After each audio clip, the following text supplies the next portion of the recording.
Þá komið að ritstjórnum sem rýna nú í helstu fréttamál líðandi stundar. Orkuveitu málið að vitaskuld það stærsta. Aftökur opinberar á samfélagsmiðlum, Víkurkirkjugarður í umræðinni, fjárlögin sem bitna að sögn á öryrkjum og hjúkrunarheimilum. Sér þess að Vinstri grænir eru í þessari ríkisstjórn. Við ætlum aðeins að ræða það hvort að Katrín sé of lufsuleg við stjórnvölinn eins og Jóhanna Sigurðardóttir forveri hennar hefur nefnt, og svo kannski ræðum við aðeins stöðu íslenska tungu í lokin. Hjá mér Steingerður Steinarsdóttir, ritstjóri Vikunnar, og Jón Kaldal, fyrrverandi ritstjóri Fréttablaðsins og Fréttatímans og Iceland Review, og svona getum við lengi haldið áfram. Jón, það má segja að Orkuveitumálið hafi algjörlega snúist í höndunum á Einari Bárðarsyni sem fer mjög geyst fram í byrjun en núna komin í algjöra vörn. Já, hann náttúrulega kröftugur maður en Einar og þegar hann fer af stað þá sést þess oft víðamerki en í svona kjölfarið þeirra skýrslu og áðans ég hef ekki lesið hana, þá veitist hann kannski betur heima setið. Hann skrifar reiður. En samt svona held ég yfirlögur á því og hann stillir upp ákveðnu máli og hann heldur áfram lengi. Sko. Og maður ver kona sína, hann mikil ósköp og ég þekki ekki málavexti og ég mest undrar mig í öllu þessu máli frá því að fór fyrst í loftið í gegnum Einar Bárðar á sínum tíma.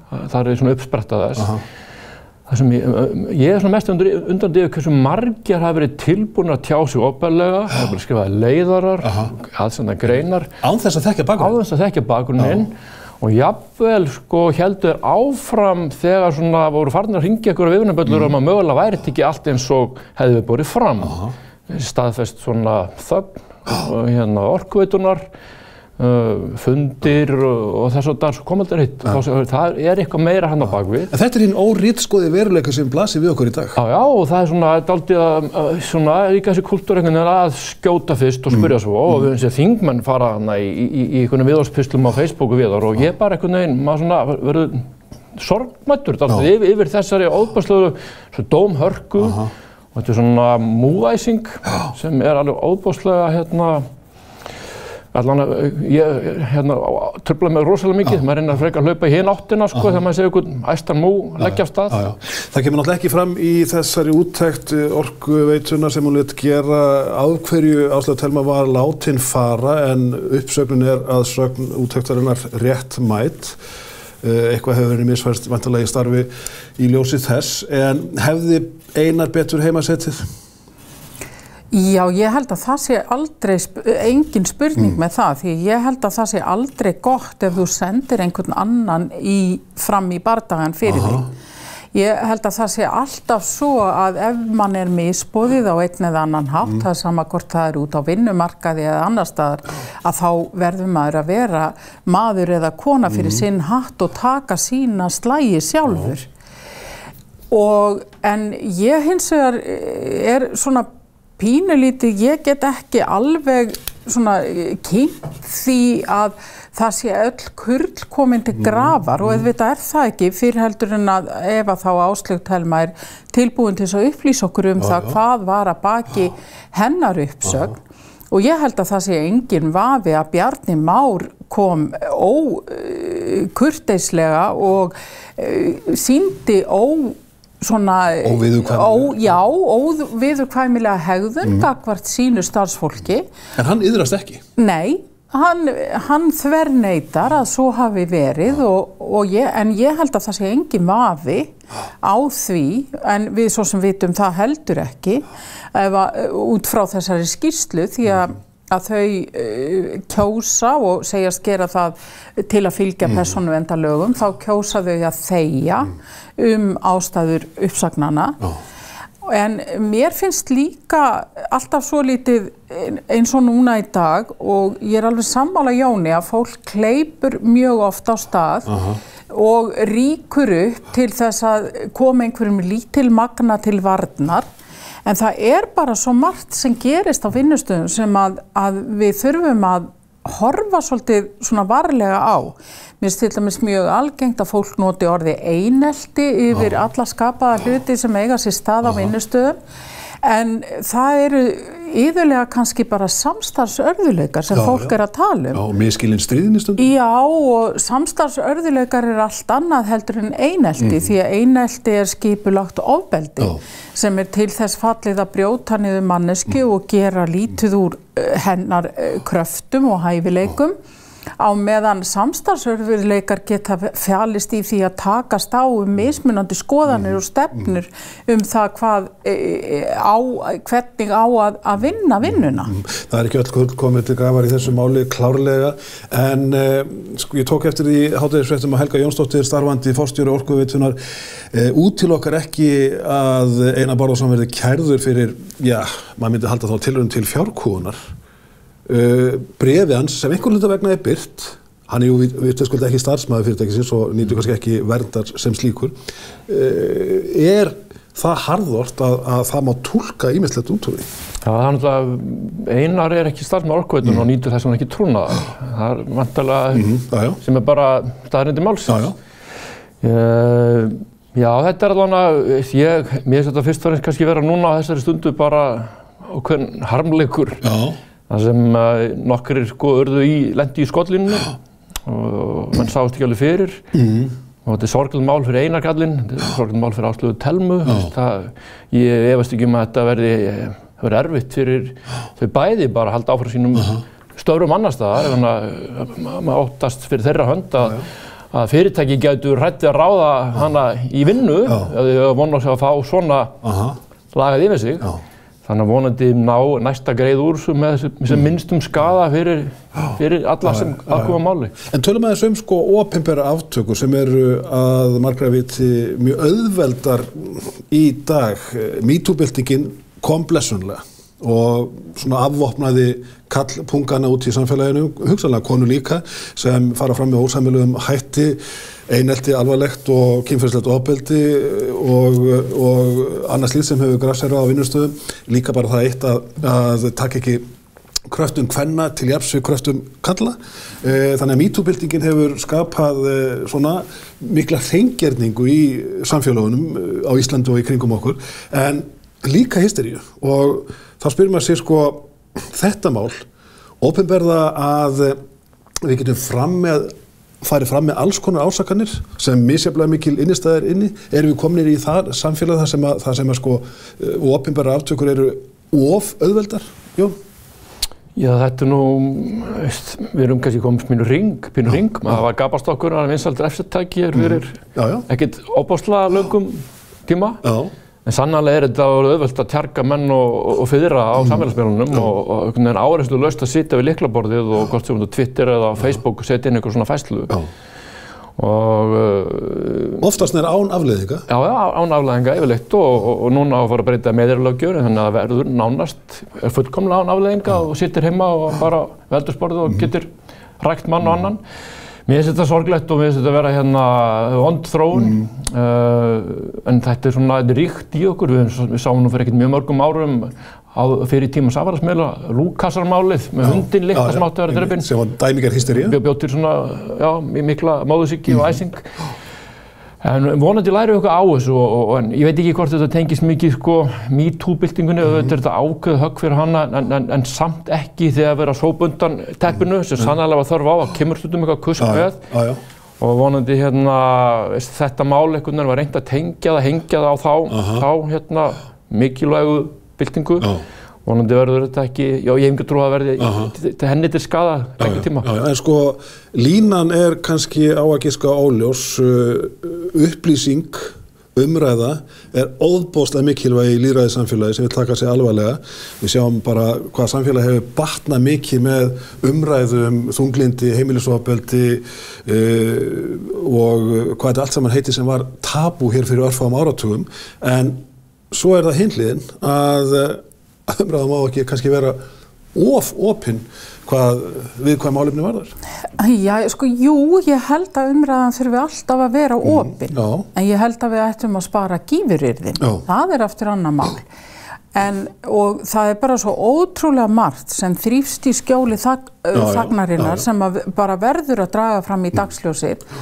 En það sem kannski að gerast núna og kannski ekkert undarlegt að konur eru óskaplega reiðar og ég held að við þörfnumst þessara reiðu kvenna að sumu leyti og þær eru orðnar þreyttar á því að búa við dómskerfi sem tekur ekki á ofbeldi, þreyttar á því að bíða eftir því að staða þeirra batni í samfélaginu, að þær nái þeim árangri sem að þær svo sannarlega vilja að standa til jafns við kalla í stjórnunarstöðum og þar fram til göttunum. En það sem að við þurfum að hugsa að þessir menn sem að beita ofbeldi og koma fram með þeim hætti sem til dæmis Bjarni Már gerði, þetta eru menn og ef við ætlum að útiloka þá til dæmis frá því að vinna í þeim fögum sem þeir hafa menntað sig til, eins og krafan var með Hjört Hjartarson að hann ætti ekki að koma aftur inn í fjölmiðla og krafan hefur verið sú með fleiri og það var nú minnst ein kona sem lýsti því yfir að þessi menn ætti að vinna með götusópurunum og þá spyr maður sig hvers þeirra gjalda. En þetta eðlilega umræðu, þetta orðið á hart? Þetta auðvitað bæði hart og miskunnarlaust, kannski skiljanlegt upp að vissu marki, en það sem ég að segja að við verðum sem þjóðfélag að takast einhvern veginn á við þetta, vegna sem við einfaldlega fungurum ekki sem þjóðfélag, ef við ætlum að sópa öllum karlmönnum sem beitt hafa ofbeldi í einhverri mynd, gagnvart konum út í næsta flutningaskip og senda það út í ystu myrkur. Við verðum á einhvern hátt að gefa þessum mönnum færi á að taka þátt í samfélaginu og vera með í samfélaginu. Og ég held að það sé engum greiði gerður með því að útskúfa einhverjum hópi manna eða hópi kvenna og gera þá útlæga. Við verðum þá að hafa einhvers konar úrræði, hvort sem það meðferð fyrir ofbeldismenn eða einhvers konar bara stig af stigi, einhvers konar framkvæmd þar sem að þeir þurfa að fara í gegnum það að horfast í augu við afleiðingar gerða sinna og að þeir geri sér þá grein fyrir því hvað þeir gerðu þolendum með þessu ofbeldi og vonandi verða þá betri menn vegna þess að þetta einfaldlega þá útbreitt að ef við ætlum að taka þá alla af lífi, hvort sem að það á samfélagsmiðlum eða hreinlega opinberar aftökunir á Lækjartorgi eða senda það út í ystu myrkur, að þá fungurum við ekki sem samfélag til lengdar ef það er. En Jón, sko að stutt útskúfunin á samfélagsmiðlum, orðljót, hún eðlilega fórnarkostnaðar af þessari opnu umræðu? Ég held nú, það er seint ekki hægt að kalla hann eðlilega, en ég held að það sé nánast ekki hjá henni komist. Þetta eru svona ákveðin umbrotbreytingatímar og þá verða hriktir í hlutum. Þetta er ákveðin bylting. Ákveðin bylting og pendullin svona, hann sveiflast langt í aðra áttina, áður en nær síðan kannski einhver jafnvægi aftur. Og þá verða einhverju fyrir pendullunum? Verða einhverju fyrir pendullunum og við erum einhver tíma Einhverju eru á þeim tímum núna. Þetta umræðan mjög óvægin og mjög hörð, verðskuldað mörguleyti, en fyrir vikið þá þetta verður svolítið stærra í sniðum, svo mun þetta vonandi, sem ég held að sé að vera að gerast, sem betur við sjáum í Íslandi fjölmörg merki þess að staða kvenna er góð, hún að verða betri. En það er mest sagt að sigurinn séu unnin Þannig að jafnvægispunkturinn hann svona vonandi ekki langt innan seilingar. Örstutt Víkurkirkjugarð voru mótmælin á misskilningi byggð? Já, mér finnst svona tvö stærri fréttamál þessara viku, orkupakkinn stóri og Víkurkirkjugarður, einhvern veginn svona sýna okkur hvað auðvelt að blása mál upp út af einhverjum nánast misskilningi.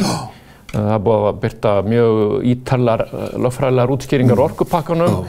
Það sé allt engin hætta fyrir okkur, Víkurkirkjugarður, þá stendur hvorki til að byggja á staðnum sem verður mótmælið eigi að byggja á, nýja raska gröfum, fyrir utan að löngu búið að afhelga þennan kirkjugarð. En samt einhvern veginn fólk að mótmæla og mynda sér skoðun sem byggð á misskilningi. Þannig að þetta eitthvað lítið sýnir okkur þetta líka, kannski númer 1, 2 og 3, hvað auðvelt að blása upp okkur á blöðru sem bara uppistaðið loft í.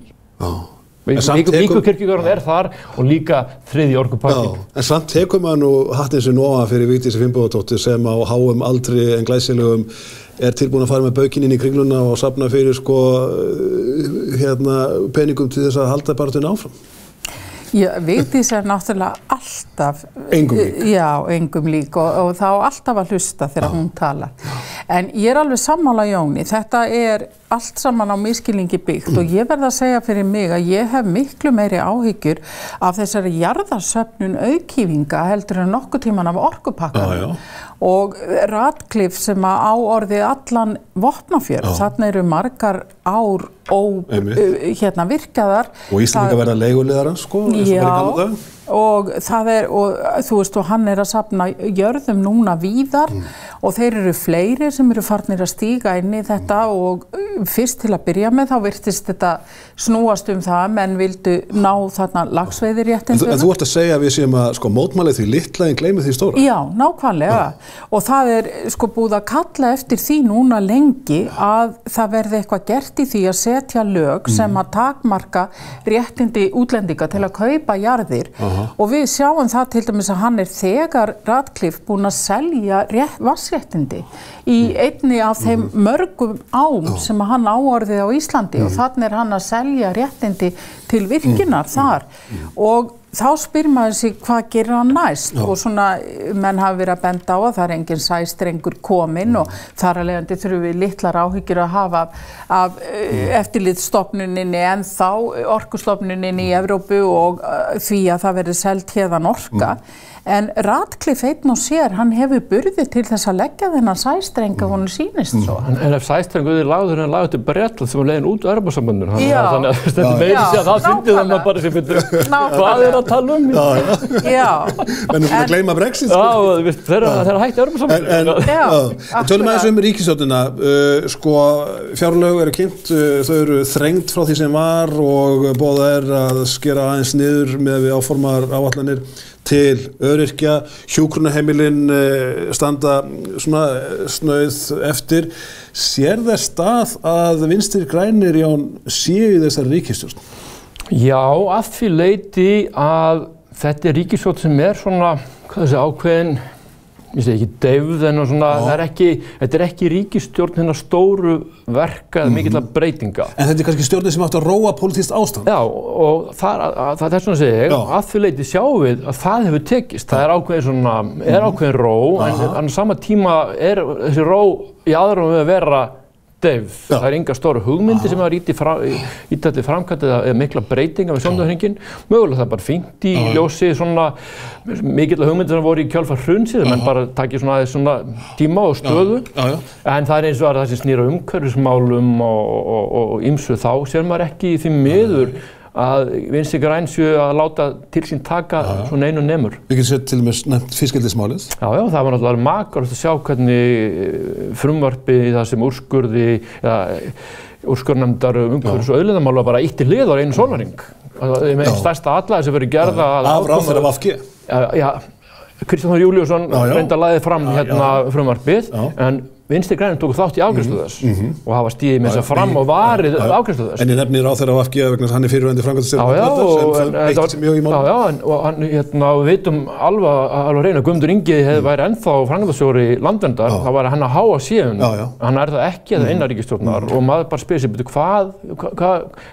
hvað ætla menn að láta yfir sig ganga? Það sorglegt. En sko, horfum bara á vaxtabætur, barnabætur, fæðingarorlof, skattkerfisbreytingar í þágu efnaminna fólks og sjúklinga og öryrkja.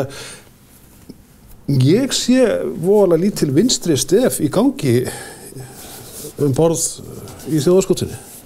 Ég alveg sammála því og ég fæ ekki betur séð heldur en að heilbrigðiskerfið snúist fyrst og fremst það núna að bara takmarka þetta allt við þennan Landspítala og hið opinbera heilbrigðiskerfi og mér finnst ekki vera hort á eða hort til neina svona nýrra lausna eða óhefbundinna lausna og mér finnst það áhyggjuefni því að það margt gott sem að hefur verið gert, ekki það að enginn okkar vill einkarekin heilbrigðiskerfi, en það bara margt gott samt sem hefur verið boðið upp á, sem hefur verið utan þessara hefðbundnu heilsugæslu og Landspítala og þessara annara stofnana.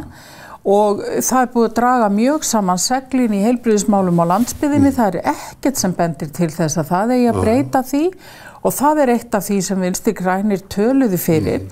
Og ég held að það sé alltaf heppilegra í svona þjónustu sem að verður öðrum þræði að vera persónuleg, því að hver og einn einstaklingur og hver og einn sjúklingur hefur alltaf ákveðnar einstaklingsþarfir. Og þar að leiðandi held ég að það verði aldrei gott kerfi sem byggir á að fólk fari allt saman inn á sama færibandið og sömu leiðina og mæti sama fólkinu í staðin fyrir að það sé örlítið hægt að sveigja til og liðka þannig að hver einstaklingur fái sitt. En það getur ríkið náttúrulega fengið meira fyrir sinn penning með því að skipta við sérfræðilækna út hjá stofunum. Það opinber þjónusta engu að síður með peningum frá Sjúkratryggingum ríkisins. Vissulega. En svona lokum, Jón Kaldal, þú ert búin að ritstýra mörgum blöðum, rétt eins og Steingerður og sá sem hér situr. Dagur íslenskrar tungu var á föstudaginn. Ertu bjartsýnn eða svartsýnn? Ég bjartsýnn. Ég held að það hafi aldrei verið meira í sögunni jafn mikið ritað á íslensku eins og núna. Þessi óbúslega samfélagsmiðlabylting, hún með, allir með í höndunum tæki til að tjá sig, menn tjá sig í rituðu orði. Og rapparnir með þess að, og svo akkurat það, íslenski tónlistamenn, þeir eru bara upp til hópa, rapparnir allir að tjá sig íslensku. Þannig ég mjög bjartsýnn, en auðvitað þurfa að passa okkur og sérstaklega kannski í þessum heimi tækninar. Íslenskandi verði ekki út undan þar. En ég meina það hafa aldrei fleiri jafnmargir dálkkílómetrar að verið skrifaðar í íslensku hvernig degi eins og nú. Já, og þá komum við nefnilega að þess sem aðalatrið málsins, það að koma þessu mikla lesefni til þeirra sem áþurfa að halda. Og við tökum þetta eftir dæminu úr grunnskólanum á Bíldudal, þar sem gert mjög mikið átak í því að koma lesefni til barnanna og það skilar sér í meiri áhuga, meiri lestri og betri einkunnum. Já, þetta nefnilega akkurat það sem ég ætla að segja, að ég get ekki verið alveg að bjartsýn og Jón, af því að ég svo hrædd einmitt við lesturinn, að ólæsi hefur aukist og það hefur komið í ljós í könnunum að það eru margir ungir strákar sem eru bara beinlínis geta ekki lesið sér til gagns. En við höfum kannski sofnað á verðinu þar? Já, við höfum sofnað á verðinu þar. Við höfum líka sofnað á verðinu hvað það varðar að auka orðaforða barna og hann verður ekki aukinn nema einmitt í gegnum lestur og að lesa sem fjölbreyttastar bókmenntir og það sem að fólk les á netinu eru stuttir textar, oft á tíðum mismunandi velskrifaðir og mismunandi velframsettir. Þannig að þar læra kannski börn oft og iðulega eitthvað sem að ekki fellur að reglum íslensks máls og ég er ekki að segja það sé endilega vont þess vegna, en það minnst ekki til þess fallið að börnin læri og bæti við sig þessum orðaforða. Og núna einhvern tímann daginn, þá var maðurinn minn að segja mér að hann hafði hort á einhvern þátt sem börn voru spurðu merkingu algengra íslenskra orða og það var bara upp til hópa, þá höfðu ekki hugmynd hvað það var. En það er þetta Steingerður sem maður óttast sem rithöfundur og þetta sjónvarpsmaður líka að þessi merkingaflóra íslenskrar tungu sem svo mikil og við eigum svo mikið af góðum og fallegum orðum sem lýsa aðstæðum, veðri, sjófari og öðru slíku svolítið að þynnast út og maður tekur eftir því yfirlestri bóka sinna að það hefur alltaf að benda á að þetta orð skilji nú engin lengur í dag. Maður óttast svolítið þetta að íslenskan missi kraftinn í þessu ljósi. Já, ég skil alveg að fara en ég bara, ég held að við bara lifum þannig tímum að tungumáli í mikilli notkun, mikilli þróun og það verður kannski ekki eins og við hefðum viljað hafa það. Það var fyrir 10 árum eða 20 árum, en það er spriklandi af lífi og mikið að gera. Svo ég hlusta á unga rappara og eitthvað að spaða á netinu og skvísur nota tungumálið með frumlegum hætti að mörgu leyti og ég auðvitað myndi að bæta enn frekar lest bækur kem inn í þetta mengi líka og ég les mikið sjálfur og alltaf gert. En ég held að ungir krakkar lesi miklu meira núna heldur en gerðu áður þótt að sé ekki bók á blaði, þeir lesa með öðrum hætti. Og ég held að ég allan við höfum að rækta þetta áfram en ég er ekki svona svartsýnn. Gott að heyra það og við segjum þetta gott að sinni. Förum hér að afloknum auglýsingum að kynnast jaðaríþróttum eins og þær blasa við Snædísi Snorradóttur.